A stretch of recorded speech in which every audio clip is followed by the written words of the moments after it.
President Joe Biden is speaking. To sign any diplomatic agreement prior to the election, which is what you have been calling for so long, potentially to try to influence the result. Do you agree? Do you have any worries that Netanyahu may be trying to influence the election and that's why he has not agreed to a diplomatic solution? No administration has helped Israel more than I have. None. None. None. And I think Bibi should remember that. And whether he's trying to influence the election or not, I don't know, but I'm not counting on that. You've said many times recently that you want to speak to him, that you plan to. No, I didn't say plan to. I didn't say want to. You don't want to? No, I didn't say that. You're making it sound like I'm seeking and speaking. I'm assuming when they make the judgment how they're going to respond, we will then have a discussion. Good. Thank you. Thank you, Mr. President, for being here. What are you advising the Israelis to do in terms of their retaliation to Iran? And at this point, you still haven't spoken to Netanyahu. Is it fair to say that you have little personal influence over what he decides to do? No. Look, our teams are in contact 12 hours a day. They're constantly in contact.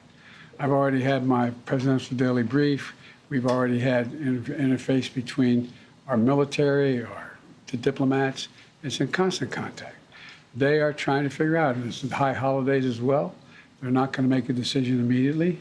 And so we're going to wait to see when they want to talk. But over the past few months, they've consistently defied your administration's own advice. So do you believe that the Israelis are going to listen to the advice you're giving them? What I know is the plan that I put together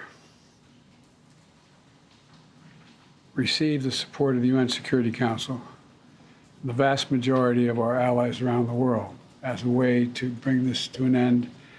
Look, the Israelis have every right to respond to the vicious attacks on them, not just from the Iranians, but from everyone from Hezbollah to Houthis. Anyway, and but the fact is that they have to be very much more careful about dealing with civilian casualties. So how should they respond? You expressed concerns about attacks on Iranian oil facilities. How should they respond? That's between me and them. All right, we got to move on. Go ahead, Tam. The election is a month away. One, I'd like to know how you're feeling about how this election is going. And then also, do you have confidence that it will be a free and fair election and that it will be peaceful? Two separate questions. Very much. I'm confident it'll be free and fair. I don't know whether it will be peaceful. The things that Trump has said and the things that he said last time out when he didn't like the outcome of the election were very dangerous.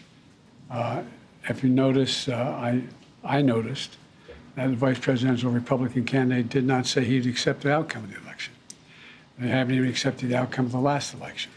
So I'm concerned about what they're going to do. Are you making any preparations, getting security briefings related to domestic security? I always get those briefings. All right, we got to move on. Go ahead, Keila, and then we have to do a couple more. Hi, Mr. President. When are you considering imposing sanctions on Iran, and would you include oil in those sanctions? That's under consideration right now, the whole thing. I'm not going to discuss that out. And just on your comments yesterday on the port strike, you said, by the grace of God, it's going to hold. Is there any reason you think that this Well, there's more to temporary do. suspension? A month from now, there's more to do in terms of everything from the whole notion of mechanization of the ports and the like. There's more to resolve. Go ahead, Daniel. Thank you, Mr. President. Last night you said that there's still a lot to do to avoid an all-out war in the Middle East. I mean, firstly, aren't we pretty close to that definition already? And secondly, what can you really do to stop that happening?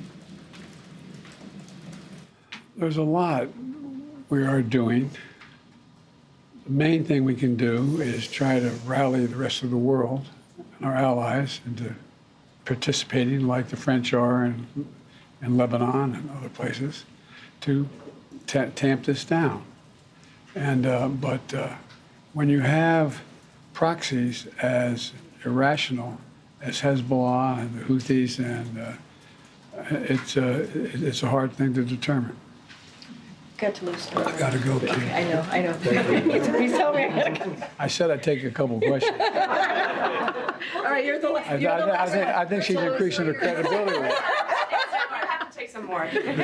Toulouse, you're going to be the last one. Thank you, Mr. President. Thank you for spending some time here with us. There have obviously been a number of crises that the country has been facing over the past several days with the hurricane, with the port strike, with the situation in the Middle East. Can you talk about how your vice president, who is running for the presidency, has worked on these crises and what role she has played over the past several days? Well, I'm in constant contact with her. She's aware we're singing from the same song sheet. She helped pass all the laws that are being employed now. She was a major player in everything we've done, including passage of legislation which we were told we could never pass. And so she's been, and her staff is interlocked with mine in terms of all the things we're doing. Mr. President, did you ever think about It's totally up to you, sir. All right, go ahead. Yeah, Nandita, sir, no, sir. I didn't call on you, sir. Nandita. Thank you. Nandita, go, Nandita.